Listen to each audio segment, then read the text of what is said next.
अस्सलाम वालेकुम डियर। आज की इस वीडियो में हम 11th केमिस्ट्री न्यू बुक के चैप्टर 2 एटॉमिक स्ट्रक्चर का topic effect of electric field on fundamental particles को डिस्कस करेंगे। डियर, ये इंतहाई अहमियत का हामिल टॉपिक है, सो एंड तक लाजमी देखिएगा ताकि कोई पॉइंट मिस ना हो। तो चलते हैं अपने टॉपिक की तरफ। The behaviour of particles in an electric field depends upon their masses and charges. Electric field में किसी भी पार्टिकल का बिहेवियर या रवैया उसकी मास यानी वज़न और चार्ज पर डिपेंड करता है। If we allow the beam of electrons, protons and neutrons to pass one by one at the same speed through an electric field, they show their behaviour as follows. अगर हम electron, proton और neutrons की beam को एक ही speed से electric field में गुजारने दें तो ये पार्टिकल्स नीचे दिए गए तरीके से रिएक्ट करते हैं। यहाँ हम देखते हैं वो तरीके कौन से हैं। Neutrons being neutral are not deflected but travel in a straight path perpendicular to the direction of electric field. Neutrons क्योंकि इनका कोई चार्ज नहीं होता, ये न्यूट्रल होते हैं, इसलिए ये किसी तरफ नहीं झुकते, ये सीधी लाइन में चलते हैं और इलेक्ट्रिक फील्ड की डायरेक्शन के परपेंडिकुलर सीधा एंगल बनाकर गुजर जाते हैं। ये protons being positively charged are deflected towards negative plate. अब प्रोटॉन्स क्योंकि पॉजिटिव चार्ज रखते हैं, इसलिए जब ये इलेक्ट्रिक फील्ड से गुजरते हैं तो ये नेगेटिव प्लेट की तरफ झुकते हैं। फॉर एग्जाम्पल, अगर दो प्लेट्स हों, एक पॉजिटिव और एक नेगेटिव प्लेट, तो प्रोटॉन्स हमेशा क्या करेंगे, ये नेगेटिव प्लेट की तरफ झुक जाएंगे।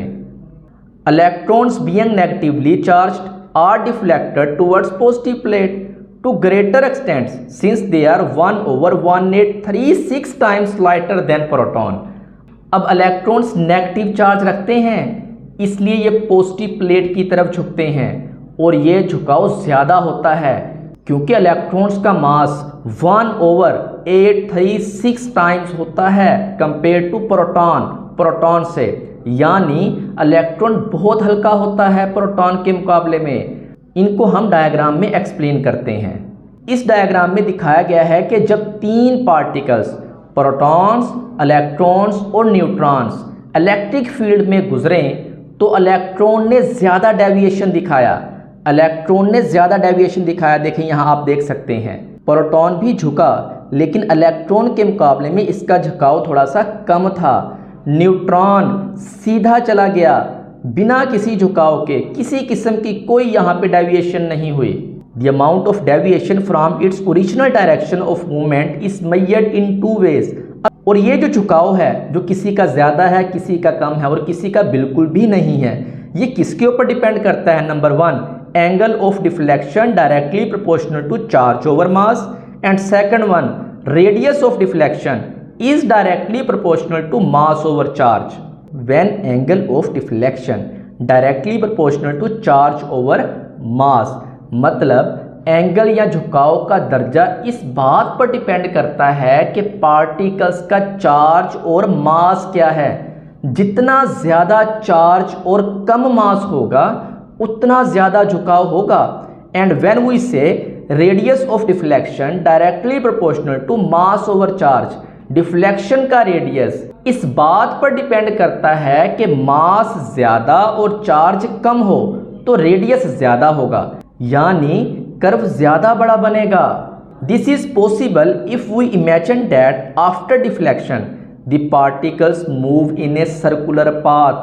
ये समझना आसान है अगर हम ये मान लें कि पार्टिकल्स डिफ्लेक्ट होने के बाद गोल गोल रास्ते में चलना शुरू कर देते हैं। Hence the factor affecting the radius of deflection are reciprocal to that for the angle of deflection. इसलिए डिफ्लेक्शन का रेडियस और एंगल्स आपस में उल्टा ताल्लुक रखते हैं। अगर एक ज़्यादा हो तो दूसरा कम होगा। Next is properties of fundamental particles. अब नेक्स्ट हमारे पास फंडामेंटल पार्टिकल्स, इलेक्ट्रॉन, प्रोटॉन और न्यूट्रॉन की कुछ प्रॉपर्टीज़ यहाँ दी हुई हैं। The table 2.2 shows the properties of three fundamental particles, electron, proton and neutron present in an atom. First one is proton. Proton पर charge plus 1.6022 10⁻⁻19 column होता है। इसके ऊपर रिलेटिव चार्ज +1 होता है। इसका मास kg में होता है 1.6726 10⁻⁻27 और इसका मास AMU में होता है 1.0073। सिमिलरली न्यूट्रॉन के ऊपर चार्ज कोई नहीं होता, रिलेटिव चार्ज भी इसके ऊपर 0 होता है। मास इसका kg में 1.6750 10⁻⁻27 है और AMU में इसका मास 1.0087 है। इलेक्ट्रॉन के ऊपर चार्ज -1.6022 10⁻⁻19 कॉलम है, रिलेटिव चार्ज -1 है। मास इसका kg में 9.1095 10⁻⁻31 है और मास इलेक्ट्रॉन का AMU में 5.4858 10⁻⁻4 है। नेक्स्ट देयर हमारे पास है quick check 2.1। Calculate the number of neutrons in the following element. First one is potassium, second one is chlorine and third one is argon. तो डेयर न्यूट्रॉन्स मालूम करने के लिए आपने पढ़ा था कि neutrons N is equal to होता है mass number A minus atomic number Z। तो यहाँ जो ऊपर लिखे हुए हैं यहाँ पे 39, 35, 40 ये A है सबका, ये मास नंबर है और नीचे वाले 19, 17 और 18 ये इनका एटॉमिक नंबर Z है। तो आपने ऊपर वाली रकम से नीचे वाली रकम माइनस कर देनी है सिंपल अल्फाज में, यानी मास नंबर में से आपने प्रोटॉन नंबर निकाल देने हैं। तो पोटाशियम के केस में यहाँ पे मास नंबर 39 है, एटॉमिक नंबर इसका 19 है, तो न्यूट्रॉन यहाँ पे हो जाएंगे 20। क्लोरीन के केस में मास नंबर 35 है, एटॉमिक नंबर 17 है, तो न्यूट्रॉन हो जाएंगे 18। आर्गोन के केस में मास नंबर यहाँ 40 है, एटॉमिक नंबर 18 है, तो यहाँ न्यूट्रॉन हो जाएंगे 22। नेक्स्ट क्वेश्चन हमारे पास है which of electron, proton and neutron is deflected the most in the magnetic field. कि इलेक्ट्रॉन, प्रोटॉन या न्यूट्रॉन में से कौन सबसे ज़्यादा डिफ्लेक्ट करेगा मैग्नेटिक फील्ड में।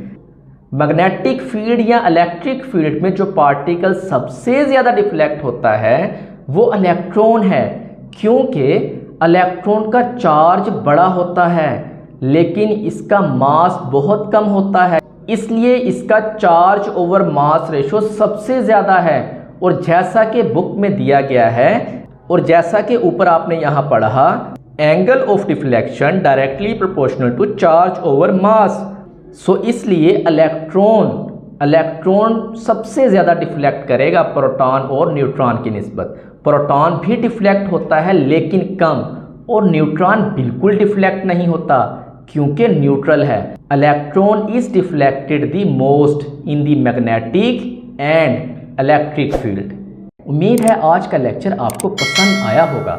सोचो, सीखो और सवाल करो। ये 3 असूल हमारे लेक्चर को बनाएंगे आसान, दिलचस्प और कामयाब। अगर आपको कोई कन्फ्यूजन है तो ज़रूर कमेंट करें, मैं रिप्लाई करने की पूरी कोशिश करूँगा। लेक्चर अच्छा लगा हो तो वीडियो को लाइक करें, शेयर करें और चैनल को सब्सक्राइब करना ना भूलें। शुक्रिया।